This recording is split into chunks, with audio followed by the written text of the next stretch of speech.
Hi friends, welcome back to our channel. ఈరోజు చుక్కకూర పప్పు ఎలా చేసుకుందామో చూద్దాము. ముందుగా పప్పును ఉడకబెట్టుకున్నాను. నేను కందిపప్పు అయితే తీసుకున్నాను.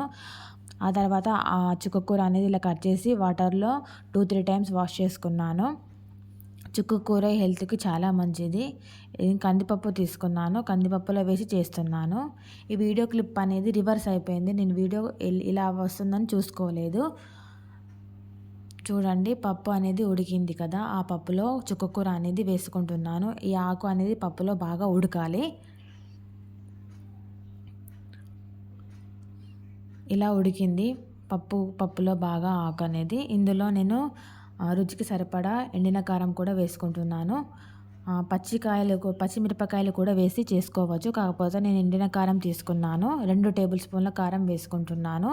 అలాగే రుచికి సరిపడా సాల్ట్ కూడా వేసుకుంటున్నాను. 2 టేబుల్ స్పూన్ల ఉప్పు కూడా వేసుకుంటున్నాను.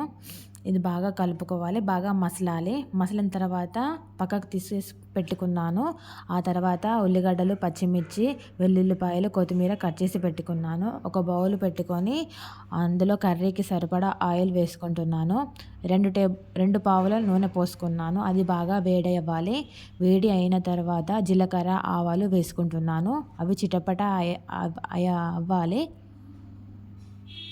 చిటపట అయిన తర్వాత మనం ముందుగా కట్ చేసి పెట్టుకున్న ఉల్లిగడ్డలు, పచ్చిమిర్చి అన్నీ వేసుకోవాలి. ఇవి బాగా వేగాలి. గోల్డెన్ బ్రౌన్ కలర్లో వచ్చేంత వరకు వేయించుకోవాలి. చుక్కకూర అనేది చాలా మంచిది హెల్త్కి. వెండిన మిరపకాయలు కూడా వేసుకుంటున్నాను పోపులో. ఇది బాగా వేగింది. ఆ తర్వాత వెల్లుల్లిపాయలు దంచి పెట్టుకున్నాను. పొట్టు అనేది తీయలేదు.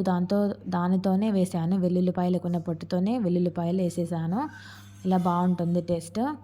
ఈ పోపు అనేది బాగా వేగాలి. ఇది వేగిన తర్వాత ఇందులో కొంచెం పసుపు కూడా వేసుకుందాము. 1 టేబుల్ స్పూన్ పసుపు వేసుకున్నాను. ఇది బాగా కలుపుకోవాలి పసుపు వేసుకొని. ఇలా కలుపుకున్న తర్వాత కొత్తిమీర కట్ చేసి పెట్టుకున్నాం కదా, అది కూడా ఈ పోపులోనే వేసుకుంటున్నాను నేను.